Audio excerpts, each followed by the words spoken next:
오늘 저는 이처럼 주 안에서 거듭난 인생, 새로운 삶을 부여받은 성도된 우리가 이러한 새 생활, 새 사람으로 살기 위해서 그럼 어떻게 해야 하는지 본문을 통해서 함께 세 가지로 생각하면서 은혜를 나누려고 합니다. 첫째로 새 사람을 잇기 위해서는 진리의 말씀을 배우고 기억해야 합니다. 우리 나누어서 읽겠습니다. 새 사람을 잇기 위해서는 진리의 말씀을 배우고 기억해야 합니다. 본문 20절 이하에 오직 너희는 그리스도를 그같이 배우지 아니하였느니라. 진리가 예수 안에 있는 것 같이 너희가 참으로 그에게서 듣고 또한 그 안에서 가르침을 받았을진데, 뒤에 받았을진데 이 뉘앙스로 보면 사실 책망에 가까운 그러한 권면인 것을 우리는 알게 됩니다. 그래서 바울은 에베소 교회 성도들에게 이 말씀을 전할 때 정말 안타까운 마음으로 전하고 있는 것을 우리가 느껴야 합니다. 우리에게도 이 시간 성령께서 우리에게 너희는 그리스도를 그와 같이 배우지 아니하였느냐 하는 그러한 터치가 우리 마음에 있을 줄 믿습니다. 그분이 우리를 사랑하셔서 그렇게 얘기합니다. 바울이 에베소 교회 성도들을 얼마나 사랑했습니까? 그는 주야로 그들을 위해서 기도했습니다. 우리 성령께서도 우리를 위해서 졸지도 않으시고 주무시지도 않고 날마다 우리를 눈동자와 같이 지켜주시면서 말씀하십니다. 내가 너희에게 가르치는 진리의 말씀이 너희와 무슨 상관이 어떻게 있느냐. 오늘 바울은 예수를 알지 못하는 이방인의 모습처럼 살지 말라고 얘기합니다. 17절에 이방인이 그 마음에 허망한 것으로 행함같이 행하지 말라. 저들이 이같이 예수를 믿고 새 사람이 되었음에도 불구하고 이방인의 모습으로 살아가는 이유는 자신의 신분이 바뀐 것에 대해서 먼저 알지 못하기 때문에 그런 거예요. 그리고 기억하지 못한 것입니다. 여러분, 우리가 한 가지 분명히 알고 기억해야 될 것이 무엇입니까? 예수를 구주로 영접하는 그 순간 우리의 신분이 바뀌었다는 사실입니다. 우리의 신분이 바뀐 거예요. 언제 바뀌었습니까? 믿는 순간. 우리는 언제 믿었죠? 이미 과거에 믿어서 오늘 이 자리에 있는 줄 믿습니다. 그러니까 과거의 신분이 이미 바뀌어진 거예요. 그리고 현재 그것을 다시 확신하면 그 신분의 확인 도장을 우리에게 찍어주시는 것입니다. 거지에서 왕자로, 이방인에서 친백성으로, 가난한 자에서 부유한 자로, 사망에서 생명으로, 패배자에서 승리자로 이미 바꾸어 놓으신 것이에요. 종에서 양자의 신분으로 우리는 바뀌어 있는 줄 믿으시기 바랍니다. 이걸 기억해야 되는 거예요. 이거 확신해야 되는 것입니다. 그래서 바울은 고린도 후서 5장 17절에서 그런즉 누구든지 그리스도 예수 안에 있으면 새로운 피조물이라. 이전 것은 지나갔으니 보라 새 것이 되었도다. 우리의 신분이 바뀌어 있는 것입니다. 이제는 가난한 자가 아닙니다. 주 안에 있으면 항상 부요합니다. 믿으십니까? 이제는 절망 가운데 있는 자가 아닙니다. 주님 안에 있으면 항상 소망 가운데 살 수 있는 이미 자가 되어 있는 것이에요. 절망은 양의 탈을 쓴 늑대가 우리를 미혹하고 유혹하고 거짓으로 우리 마음에 선동해서 일어난 일이라니까. 우리는 패배자가 아닙니다. 우리는 다 승리자로 이미 되어 있는 것입니다.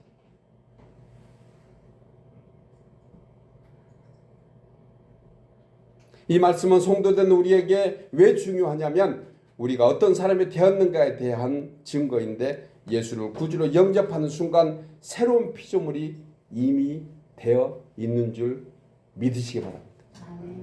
여러분, 이렇게 믿는 순간 그 심령에서 임하는 영이 있습니다. 보증수표가 있어요. 누구십니까? 성령이 있습니다. 따라서 예수를 구주로 믿는 모든 심령에게는 성령이 거하고 있는 줄 믿습니다. 그래서 우리는 아멘 할 수 있는 거예요. 그래서 말씀을 들을 때 깨달음이 있는 것입니다. 아, 그렇구나 하고 공감하면서 주 앞에 나갈 수 있는 역사가 바로 성령의 역사인 것입니다. 성도에게 중요한 것은 바로 성령의 역사입니다. 믿음이 큰 자에게는 크고 놀라운 역사로, 아직 믿음이 연약하고 작은 자에게는 그 믿음의 분량만큼 성령께서 체험하고 해주시는 거예요. 그래서 예수님의 말씀을 믿고 의지하는 자는 늘 이렇게 얘기합니다. 주님이 말씀하실 때 내 믿음대로 될지어다. 예수님의 믿음이 아닙니다. 우리가 가지고 있는 믿음의 분량만큼 역사한다는 거지. 그렇다면 우리가 분량을 더 키워야 될까요? 당연히 키워야죠. 분량만큼 역사하십니다. 우리의 믿음의 크기만큼 성령께서 일하게 하신다는 것입니다. 비록 예수님께서 하신 말씀이지만 이 말씀을 자신의 것으로 받아들이고 믿는 정도에 따라서 그 믿음으로 역사하시는 것입니다. 신앙은 나와 성령의 일대일 관계입니다. 어느 집단이 아닙니다. 어느 규모가 아니에요. 어느 행사도 아닙니다. 무슨 큰 교회나 유명한 목사가 설교하면 거기에 능력 있는 것 그거 아닙니다. 골방에서 말씀 붙잡고 진실로 의지하고 그리고 어디에 있든지 성령을 의지하면 그에게 바로 성령의 역사가 임하는 줄 믿으시기 바랍니다. 여러분, 이 성령 하나님은 진리의 영이라고 했습니다. 그는 진리 되시는 그리스도 예수 안에서 권능을 베푸심으로 성도가 새로운 피조물로 살기 위해서는 끊임없이 말씀을 듣고 배우고 깨달아야 됩니다. 그리고 더 중요한 것은 사도행전 17장에 나오는 베레아 사람처럼 간절한 마음으로 말씀을 받고 이것이 그러한가 하여 날마다 말씀을 상고해야 합니다. 날마다 말씀이. 그래서 말씀이 나와 무슨 상관이 있는가? 그 말씀이 나에게 어떤 일이 있을 것인가? 아침에 눈을 뜨면 가장 우리가 찾아야 될 것이 무엇이겠습니까? 말씀인 거예요. 말씀. 그 말씀이 오늘 하루에 우리에게 그 믿음대로 된다니까요. 사랑하는 여러분, 새 사람을 잊고 이제 우리는 새 사람으로 살기 위해서 하나님께 주시는 말씀, 그 변함없는 말씀, 그 말씀이 어제와 다른 오늘, 오늘보다 더 나은 내일을 우리는 살 수 있도록 해줄 줄 믿습니다. 주님을 전능한 하나님으로 날마다 부르시기 바랍니다. 그분은 전능하십니다. 전능하다 하나님의 가장 깊은 어원에 가까운 뜻은 말씀대로 이루시다예요. 뭐가 전능하신가? 우리는 전능한 하나님 찬양하고 전능한 하나님을 부릅니다. 전능한 하나님의 어휘에 가장 가까운 뜻은요, 말씀대로 반드시 이루시는 것, 이것이 전능하심이에요. 그러니까 우리가 말씀을 늘 마음속에 새기고 그 말씀대로 되겠다고 기도하고 주님께 맡기면 그게 바로 우리 속에 전능하심으로 임하시는 하나님을 체험할 줄 믿고 날마다 진리의 말씀을 읽고 깨닫고 그 말씀이 나와 어떤 상관이 있는가, 나에게 어떤 역사가 있는가 늘 소망하면서 기대하는 우리 모두 되기를 주의 이름으로 축복합니다. 아멘. 두 번째로 새 사람을 잊기 위해서는 욕심과 구습에 잡혀있는 옛사람을 벗어버려야 합니다. 우리 나누어서 읽겠습니다. 새 사람을 잊기 위해서는 욕심과 구습에 잡혀있는 옛사람을 벗어버려야 합니다. 본문 22절 이하가 그 말씀을 합니다. 너희는 유혹의 욕심을 따라 썩어져가는 구습을 따르는 옛사람을 벗어버리고 오직 너희의 심령이 새롭게 되어라고 했습니다. 사도 바울은 우리가 새 사람을 입었지만 온전한 새 사람으로 살지 못하게 하는 것들이 있다는 것이에요. 바로 그것이 문제이지 않겠습니까? 무엇입니까? 욕심과 구습에 따르는 옛사람. 총체적인 얘기입니다. 옛사람 여러 가지 모습이 있지만 그 속에 가장 우리에게 끊임없이 우리를 괴롭고 힘들게 하는 그러한 옛사람으로 돌아가게 하는 옛 성품들, 옛날에 있었던 습관들. 여러분, 이 못된 옛사람이 물러가 주면 얼마나 좋겠습니까? 한 번에 좀 사라지면 좋겠어요. 저도 옛날 성품, 옛날 못된 것들 우리 개인이 가장 잘 알잖아요. 입 다물고 있어도 잘 압니다. 자기가 가장 잘 알아요. 그 성격, 그 쓴뿌리 사라진 줄 알았는데, 은혜 받으면 다 물리친 줄 알았는데 어느 사이에 또 왔다가 그리고 물리치면 보이지 않다가 또 나타나서 괴롭히는 그것들, 그런데 이 옛사람이 나타나는 통로가 있습니다. 무엇입니까? 욕심. 옛사람은 욕심을 통해서 오는 것 같아요. 욕망, 나의 자하, 이걸 다 구습이라고 얘기합니다. 예수 믿기 전에 거듭나지 못한 습관과 성품, 한마디로 그 성질머리, 그리고 쓴뿌리처럼 자리 잡고 있는 끝없는 욕망과 욕심들이 밀려오는 파도처럼 쉴 새 없이 우리 주위에 맴돌고 밀려오고 있다는 사실을 우리 모두가 살면서 공감합니다.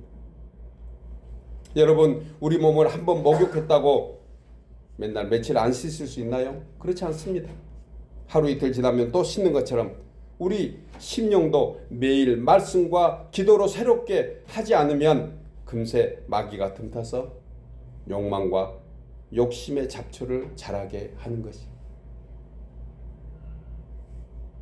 여러분, 성도된 우리의 삶을 파괴하고 불행하게 하려고 하는 악한 영들을 물리쳐 주시는 성령이 계셔서 우리는 너무 감사합니다.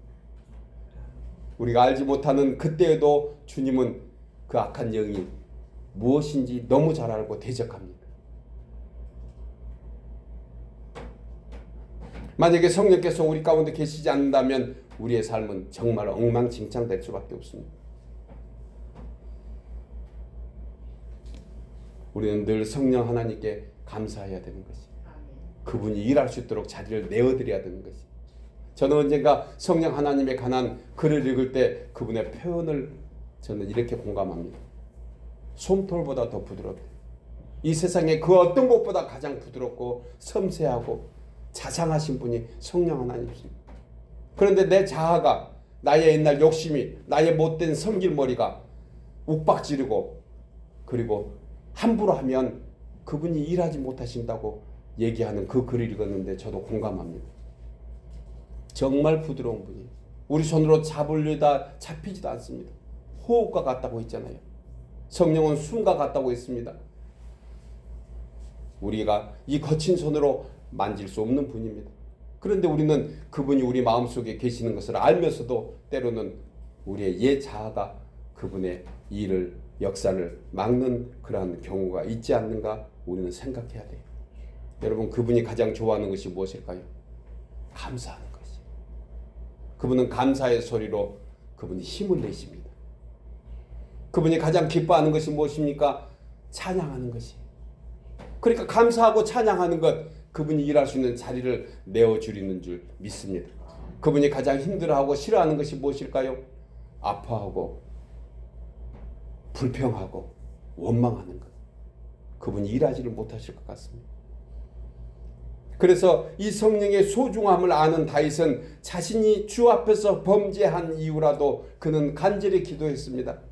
눈물로 애통하면서 간구한 내용이 무엇입니까? 주의 성령을 내게서 거두지 마옵소서.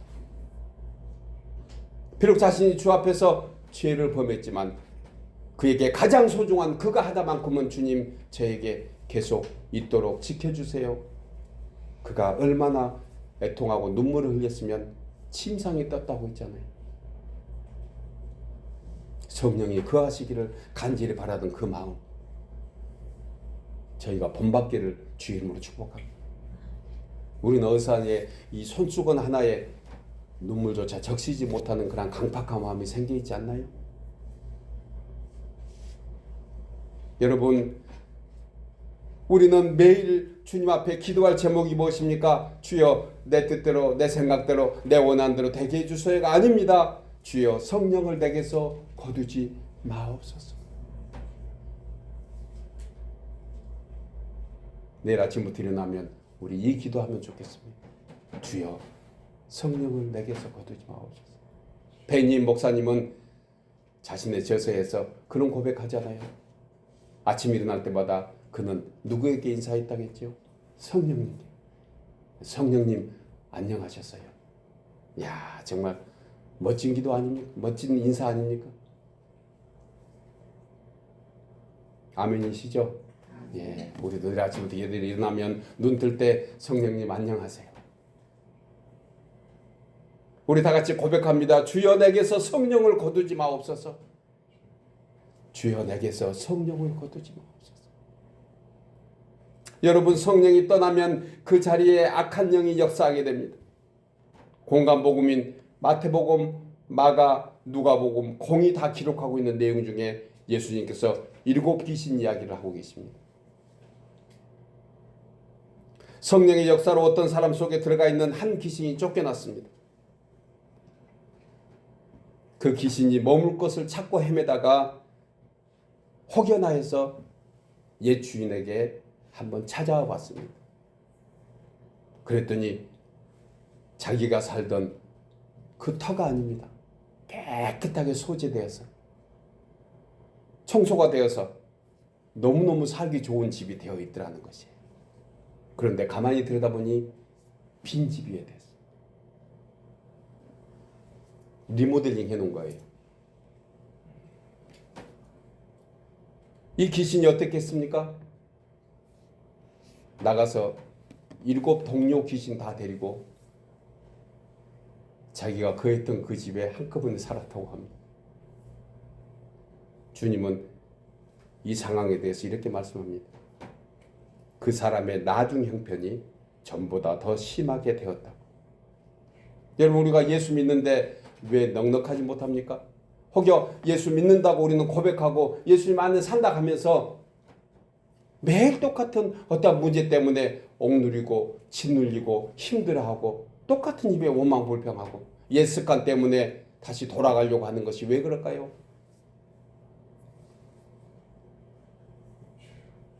일곱 귀신 얘기는 안 하겠습니다. 너무 끔찍했어요. 그렇지만 분명히 성령께서 역사하지 못하도록 한다면 언제라도 악한 영은 우리에게 그 삶을 지배하게 할 수밖에 없는 것이. 예전보다 더 힘들게. 신앙생활 연륜은 생겨서 폼나는데 직분은 높아졌는데 실제로 그 안에 삶에 의미가 없고 성령이 역사하지 못한다 하면 오히려 신앙생활이 불편하지 않을까 하는 생각도 해볼 수가 있습니다. 우리는 그런 사람이 되어서는 안 되는 것이. 성령을 내게서 거두지 마옵소서. 여러분, 사람이 성령의 지배를 받지 않으면 누구나 죄의 본성을 받게 됩니다. 아무리 공부를 많이 한 박사라 하더라도, 아무리 훌륭한 선생이라 해도, 공자 맹자 부처라 해도 본성의 근거에서 살 수밖에 없습니다. 그래서 바울은 로마서 2장 16절에서 인생들의 마지막 날이 예수 그리스도로 말미암아 사람들의 은밀한 것을 심판하는 그날이라. 무엇입니까? 예수 믿지 않으면 타락한 본성에 의해서 심판받는다는 것이. 어떤 분이 그런 질문합니다. 목사님, 이순신 장군이 있었던 시절은 예수님이 없었잖아요. 우리나라에. 전도가 안 됐었잖아요. 그러면 이순신 장군은 어떻게 됐습니까? 참 단순한 질문입니다. 그러나 그는 복잡한 질문을 한 거예요. 만약에 여러분들에게 그 질문했다가 뭐라고 대답하겠습니까?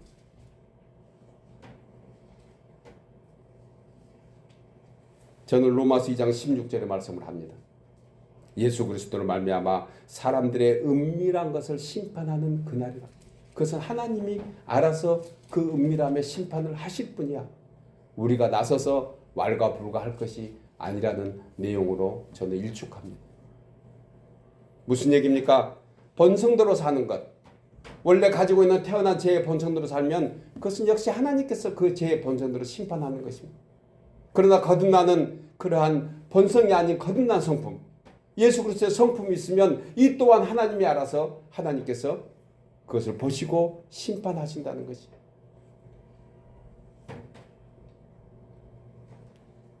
마음 훈련으로 잘 알려진 조이스 마이어 목사의 저서에 내 마음은 치열한 전쟁터다, 이런 책이 있습니다. 내 마음은 치열한 전쟁터다. 하루에도 여러 번 우리는 마음이 전쟁터로 변하는 것을 수없이 경험한다. 전쟁터인 우리 마음을 주장하고 있는 것은 우리의 생각이라는 놈이다. 이렇게 그는 표현했다. 그래서 그는 이렇게 얘기합니다. 너는 항상 그 생각이 문제야. 무슨 말입니까? 우리의 영성이 본성에 눌려 있으면 그 생각이 본성대로 날 거고 우리가 영성 하나님의 성령의 지배를 받으면 그 생각이 영성으로 나타난다는 거지. 성도가 죄에서 자유를 얻기 위해서는 본성이 아니라 영성으로 살아야 되는 거지. 우리 모두 하나님의 영으로 삽시다. 아멘. 영성으로 살아야 돼요. 끊임없이 내 생각이 나를 지배하는 것이 아니고 내 생각이 하나님보다 앞서서도 안 돼요. 생각은 날 수 있습니다. 생각이 나는 걸 어떻게 하겠습니까? 그런데 그 생각이 분명히 내 본성대로 옛사람의 생각대로 나가면 빨리 지워야 되는 거지. 여러분, 새가 공중에 나는 것을 어떻게 하겠습니까? 공중에 나는 새한테 너 공중 날지 마, 내 머리 위에 날지 마 이렇게 얘기할 수 있나요? 그런데요, 새가 내 머리에 둥지 트는 것은 내 책임이라고 했죠. 새가 내 머리에 앉아 있는 것, 이것을 방관한 것은 내 책임이에요. 우리는 어쩔 수 없이 연약해서 우리 각자가 아무리 생각 안 하려고 해도 때로는 원망하고 불평하고 낙담하는 생각이 들어요, 안 들어요? 대답 안 해도 압니다. 들어요. 끊임없이. 그런데 그게 나를 지배하지 않도록 하는 것은 우리의 몫이라는 것입니다. 그게 바로 예수 믿는 의미가 있지 않겠습니까? 그게 예수 믿는 재미지 않겠어요? 그게 예수 믿는 기쁨입니다. 내 마음대로 내가 사는 것이 아니고 나를 지배하는 하나님 마음대로 살 수 있도록 내드리는 것. 이것이 바로 성령의 은혜이고 역사입니다. 아멘. 여러분, 하나님을 믿지 않는 사람들도 이 죄의 본성에서 벗어나라고 몸부림칩니다. 그렇잖아요. 그것을 반성하고 후회한다고 하는 거지.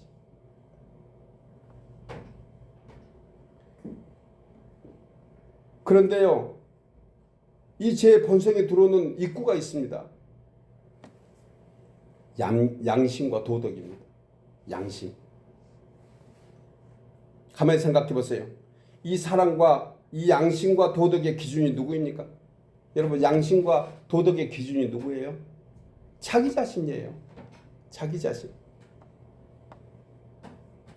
그러니까 양심은 자신이고 도덕은 아는 지식에 불과하는 것이. 결국 자신에게서 나온다는 것입니다. 자신에게서 나오는 것. 그래서 베드로 사도는 베드로전서 3장 16절에서 선한 양심을 가지라고 얘기합니다. 선한 양심. 그 양심이 중요하니까. 이렇게 말씀하면서 이 선한 양심에는 그리스도의 고난이 따른다고 얘기합니다.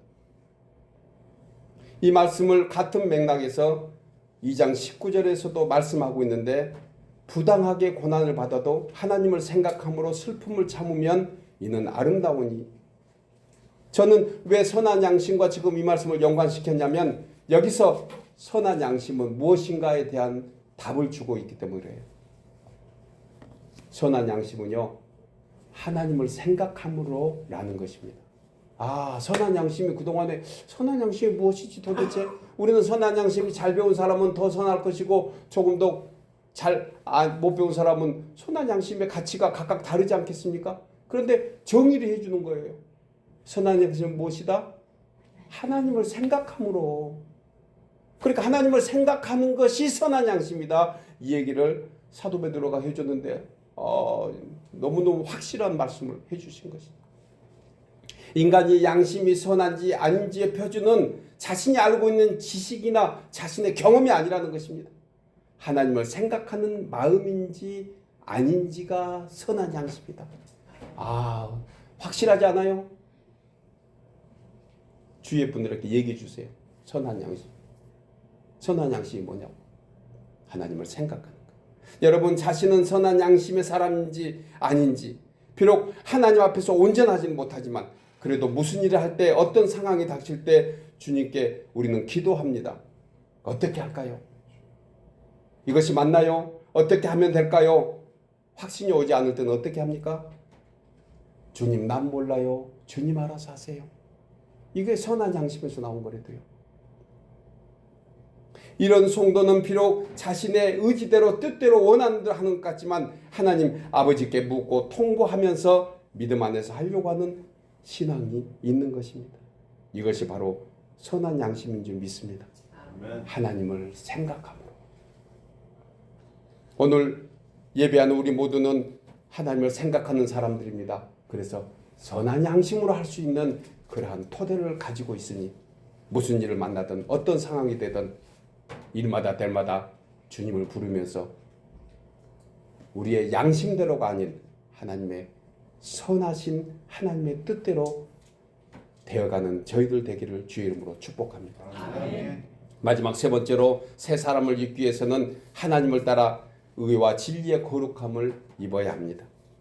우리 나누어 읽겠습니다. 새 사람을 입기 위해서는 하나님을 따라 의와 진리의 거룩함을 입어야 합니다. 본문 24절에 이 말씀을 합니다. 하나님을 따라 의와 진리의 거룩함으로 지으심을 받은 새 사람을 입으라. 아멘. 우리 새 사람 입읍시다. 이미 입었습니다. 다시 한번 확신하시기 바랍니다. 본전의 말씀을 세번역 성경에서는 하나님의 형상을 따라, 하나님을 따라 이것보다 좀 더 구체적으로 표현합니다. 현대인 성경은 하나님의 모습대로, 사실 같은 의미를 담고 있지만 좀 더 구체적인 표현인 것인데 하나님의 형상에 관해서 최초로 언급된 말씀이 무엇입니까? 창세기 1장 26절입니다. 아담을 창조하실 때 하나님이 이르시되 우리의 형상을 따라 우리의 모양대로 사람을 만든다. 여러분, 하나님의 형상이 어떤 것인지, 하나님의 모양이 어떤 모습인지 상상이 됩니까? 이 질문을 들으면서 순간 떠오르는 생각이 무슨 사람이나 무슨 형태로 생각한다고 하면 그것은 신앙의 초보 수준입니다. 조금은 더 영적으로 생각해야 하는데 하나님은 무슨 형태나 형상으로 나타나는 존재가 아니에요. 이단들이 왜 납니까? 눈에 보이는 것이 하나님으로 착각한 거예요. 눈에 보이는 것이. 그렇게 너희는 눈으로 볼 수 없는 형상이라고 얘기하셨는데도 불구하고 하나님을 눈으로 보이는 거. 오늘날 이단, 교주 다 보십시오. 그가 하나님이래, 자기 자신이. 새로 나온 메시아래. 얼마나 요즘 엉망진창인지 몰라요. 뭐가 진짜인지 뭐가 가짜인지 아예. 어느 정신병동에서 그랬다 하잖아요. 2층에 정신병동이 밖에 창문 열고 얘기합니다. 정신병자가. 나를 믿으라. 그리하면 구원 얻으리라. 그 얘기를 들은 3층에 어떤 환자가 외칩니다. 나는 너를 보낸 적이 없느니라. 세상이 엉망진창. 눈으로 보이는 게 하나님이 아닌 것이에요. 의와 진리의 거룩함을 입은 새 사람을 입으라 했는데 그 새 사람이 바로 하나님의 형상인 걸 생각한다면 눈으로 보이는 것이 아니라는 것입니다. 이사야 선지자는 그는 주 앞에서 자라나는 연한 순 같고 마른 땅에서 나온 뿌리 같아서 고운 모양도 없고 풍채도 없은즉 우리가 보기에 흠모할 만한 아름다운 것이 없다고 했습니다. 물론 예수님을 예표로 말씀하신 것을 우리가 압니다. 그런데 분명히 모양도 형태도 없는 그분은 또한 모양과 형태를 가지고 우리에게 가까이 계신다는 것입니다. 이게 아이러니합니다. 여러분, 하나님의 형상으로 회복된다는 것은 하나님의 영광으로 회복되는 것입니다. 마태복음 17장, 누가복음 9장, 마가복음 9장에서 공이 기록하는 변화사 사건이 그 변화산 사건. 예수님께서 제자 셋 베드로와 야고보와 요한을 데리고 높은 산에 올라갔습니다. 참으로 그의 광채와 영광이 세상에서 도저히 볼 수 없는 그러한 영광을 보고 베드로는 할 말을 잃었다고 했습니다. 그리고 이 사건에 관해서 예수님은 제자들에게 이렇게 말씀합니다. 마가복음 9장 9절에서 그들이 산에서 내려올 때에 예수께서 경고하시되 인자가 죽은 가운데서 살아날 때까지도 본 것을 아무에게 이르지 말라. 이 말씀의 시작은 베드로의 신앙 고백 이후에 시작한 것입니다. 이제 예수님은 자신이 십자가에서 죽으실 것과 그리고 언약제로 삶 안에 살 것을 선포하신 것입니다. 여러분, 이 말씀을 통해서 성도된 우리가 새 사람을 입는 것이 무엇입니까? 변화될 수 있는 것이 무엇입니까? 십자가입니다. 십자가예요. 주님과 함께 죽는 것이 의라하면 주님과 함께 사는 것이 거룩입니다. 이 두 가지가 주의 영광이라는 것입니다. 세상을 살아가면서 답답한 문제에서 얽히고 설키고 도저히 해결되지 않을 것 같은 문제 앞에서 오직 우리는 던져야 될 답 하나가 있습니다. 무엇입니까? 십자가. 이것만 확실한 답입니다. 출애굽기 15장에서 마라의 쓴물에 한 나무를 던지니 단물이 되었더라. 여기서 말씀하는 이 한 나무는 십자가입니다. 해결되지 않는 문제, 답답한 문제들, 그 문제 십자가를 던지십시오. 십자가가 해결해 주실 것입니다. 갈라디아서 5장 24절에 그리스도 예수의 사람들은 육체와 함께 그 정욕과 탐심을 십자가에 못 박았느니라. 아멘입니까? 성도가 사는 길은 십자가밖에 없습니다. 그러므로 우리는 십자가 안에서 죽고 십자가와 함께 부활하는 것입니다. 이것이 바로 의에서 죽고 거룩으로 사는 새 사람의 모습인 줄 믿습니다. 사랑하는 여러분, 우리가 세상에서 세상 사람과 똑같이 살고 있지만 예수를 구주로 영접한 심령 안에는 세상이 알지 못하는 하나님의 의가 있습니다. 하나님의 거룩이 있습니다. 하나님께서 보시기에 심히 기뻐하는 새 사람 성령의 역사가 있습니다. 오늘 주신 말씀 붙잡고 정말 하나님을 생각하면서 주여 성령께서 마음껏 우리의 삶에서 우리의 가정에서 우리 일터에서 역사해 주옵소서. 성령의 새로움을 체험하는 그러한 한 주간 되시기를 주의 이름으로 축복합니다. 기도하겠습니다.